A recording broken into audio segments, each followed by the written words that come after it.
RFI, il est 21h à Paris, 20h en temps universel.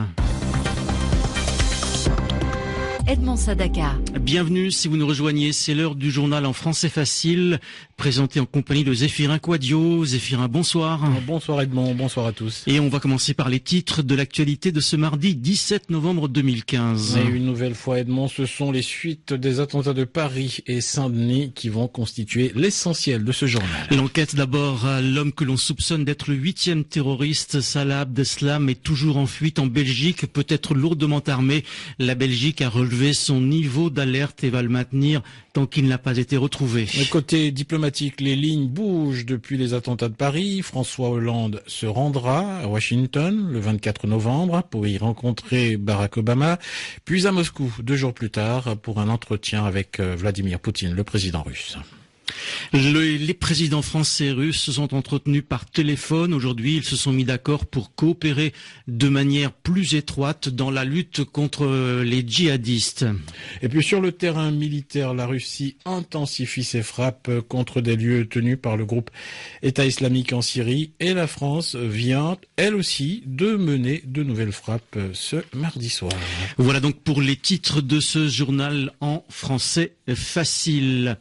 Mais d'abord, c'est cette information qui concerne les frappes en Syrie. On l'a appris il y a quelques minutes. L'armée française a mené ce soir de nouvelles frappes contre la ville de Raqqa, le fief de l'État islamique en Syrie. Oui, c'est le 3e raid français depuis les attaques de Paris de vendredi, revendiquées par l'organisation État islamique, a annoncé Jean-Yves Le Drian, qui était l'invité du journal de 20h de TF1, alors que le porte-avions français Charles de Gaulle doit appareiller demain, mercredi, pour rejoindre la Méditerranée orientale avec 24 avions de chasse à bord. Le ministre a réaffirmé que la France continuera cette série de frappes sur des sites privilégiés de l'État islamique qu'il faut, a-t-il dit, toucher dans ses forces vives. François Hollande qui va se rendre à Washington le 24 novembre pour y rencontrer Barack Obama, puis 2 jours plus tard à Moscou pour un entretien avec Vladimir Poutine, le président russe. Les 2 hommes se sont entretenus par téléphone aujourd'hui, François Hollande et Vladimir Poutine. Ils se sont mis d'accord pour coopérer de manière plus étroite dans la lutte contre les djihadistes. Vladimir Poutine a d'ores et déjà ordonné à la flotte russe d'entrer en contact avec le porte-avions français Charles de Gaulle. Celui-ci doit appareiller demain, je vous le disais, destination de la Méditerranée orientale pour prendre part à la campagne contre l'État islamique. Côté diplomatique, on notera aussi que ce mardi matin à Paris, le secrétaire d'État américain a parlé de la possibilité d'une transition politique en Syrie. C'est une question de semaines, pas une question de mois, a dit John Kerry après un entretien avec François Hollande. La grande question à régler quand on parle de transition reste évidemment le sort de Bachar el-Assad, dont Moscou, on le sait, est l'un des principaux alliés. Sami Bourkhlifa. Intransigeance des uns, inflexibilité des autres. Depuis près de 5 ans, les puissances occidentales d'un côté, la Russie et l'Iran de l'autre sont divisées. Les premiers veulent une transition politique en Syrie sans Bachar al-Assad. Dans le camp d'en face, on réclame son maintien au pouvoir. Les attentats de Paris ont indéniablement fait bouger les lignes diplomatiques. L'urgence d'agir en Syrie est de nouveau au centre des préoccupations. Au lendemain de ces attaques, une réunion sur la Syrie initialement prévue se tient à Vienne. Elle dope les espoirs d'un règlement politique en Syrie.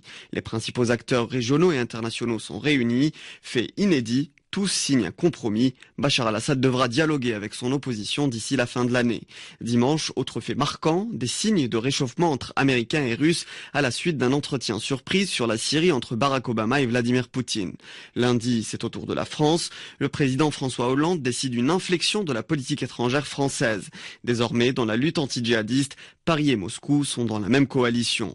Une entente sur le plan militaire, un premier pas peut-être vers un accord politique en Syrie. Sami Bourkhlifa. Les enquêteurs ont continué ce mardi de reconstituer le parcours des auteurs des attentats de vendredi avec plusieurs éléments nouveaux. Une voiture Clio noire immatriculée en Belgique qui a pu servir à la préparation des attentats a été retrouvée dans le nord de Paris, dans le 18e arrondissement. Ce véhicule a été loué par l'homme que l'on soupçonne soupçonne d'être le 8e terroriste, Salah Abdeslam, et qui est toujours en fuite et introuvable, et contre qui un mandat d'arrêt international a été livré par la Belgique. Cet homme est peut-être lourdement armé, mais les enquêteurs estiment possible qu'un second terroriste soit en fuite.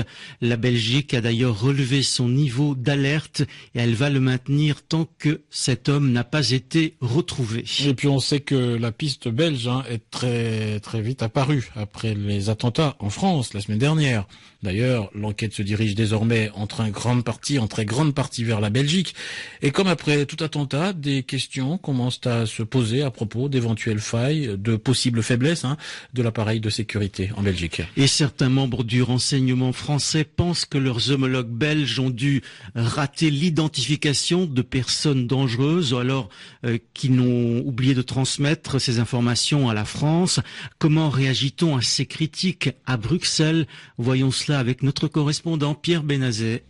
Il n'y a évidemment pas de réponse officielle de la Belgique, même si certains soulignent ici que le renseignement sur les filières djihadistes s'effectue en commun avec les services français. Par ailleurs, depuis les attentats de janvier à Paris et le raid de la police fédérale belge à Verviers quelques jours plus tard, la Belgique a considérablement renforcé sa capacité de réponse, un mouvement déjà largement amorcé lors de l'entame en 2013 de la coordination avec la France dans la lutte contre les départs de djihadistes. Il y a désormais ici un Conseil national de sécurité chargé de gérer ces situation. Il s'est réuni 2 fois samedi et les prérogatives des pouvoirs du centre de crise interministériel et de l'organe de coordination et d'analyse de la menace ont été renforcés. Il reste que la Belgique a longtemps souffert de la dispersion des prérogatives due à la multiplication des niveaux de pouvoir entre les entités linguistiques, régionales et fédérales. La Belgique a aussi fait preuve de laxisme, dit-on ici, en laissant l'Arabie saoudite lui envoyer ouvertement des imams prêchant wahhabisme et salafisme. Pierre Benazet, Bruxelles, RFI. Et puis la Banque Centrale Européenne, Edmond, quant à elle, surveille à la loupe les effets des attentats en France sur l'économie européenne encore fragile. La BCE se félicite du calme observé sur les marchés depuis ces attaques de vendredi. Il faut dire que les marchés ont rouvert seulement lundi. Précision, Clémence Denavy. Il est clair que ces événements n'aideront pas à restaurer la confiance en la reprise, expliquait hier l'économiste en chef de la BCE. Ce que rappellent les experts cependant, c'est que ces événements pèsent sur l'économie mais de manière provisoire, momentanée, et qu'au final, les effets sont assez limités. Évidemment, la reprise en France est à peine amorcée, encore très fragile et sans une croissance plus soutenue.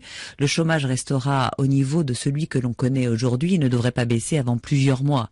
Les attentats et le renforcement des contrôles aux frontières vont certainement peser aussi sur les investissements et sur la consommation. Les Français préféreront se recentrer sur leur foyer, mais un temps. La plupart des économistes rappellent en effet que les attentats de Londres en 2005 et de Madrid en 2004 avaient finalement eu des effets assez limités et surtout temporaires sur l'économie. Après un moment de pause, la vie avait repris le dessus, tout comme l'économie. Clémence Denavy. Pour finir, prenons la direction de Londres. Vous l'avez peut-être entendu il y a quelques minutes sur RFI, l'hymne national français, la Marseillaise, chantée par les joueurs anglais au stade de Wembley. Les joueurs anglais et les joueurs français, donc un hymne entonné à l'unisson, un hommage aux victimes des attentats de Paris et Saint-Denis qui ont fait 189 morts, 352 blessés. Vous êtes sur place à Londres, Éric Chorin. Éric, on imagine qu'il y avait évidemment beaucoup d'émotions au début de cette rencontre, marquée également par une minute de silence. Énormément d'émotions effectivement et de dignité avant le coup d'envoi de ce match avec le Prince William sur la pelouse et les deux équipes français et anglais tous entremêlés, mélangés pour une longue standing ovation qui a précédé une minute de silence, vraiment un silence impressionnant ici au milieu des 70 000 spectateurs qui garnissent ce stade de Wembley. Auparavant, vous l'avez dit, il y avait eu les deux hymnes, le God Save the Queen d'abord et ensuite la Marseillaise. On a inversé le protocole pour l'occasion pour rendre hommage à la France, l'occasion donc d'entendre ces deux hymnes et repris par tout un stade, tout en chœur, 70 000 personnes, c'était vraiment impressionnant et le match a repris derrière, on a applaudi tous ces joueurs, ils ont engagé la partie, ils commencent un petit peu à s'animer même si le cœur n'était pas au football au départ et là quand même on a la première frappe de cette rencontre après 6 minutes de Yohan Cabaye au-dessus de la barre transversale parce que les gens sont là aussi pour voir un match de football et se souvenir que la vie c'est aussi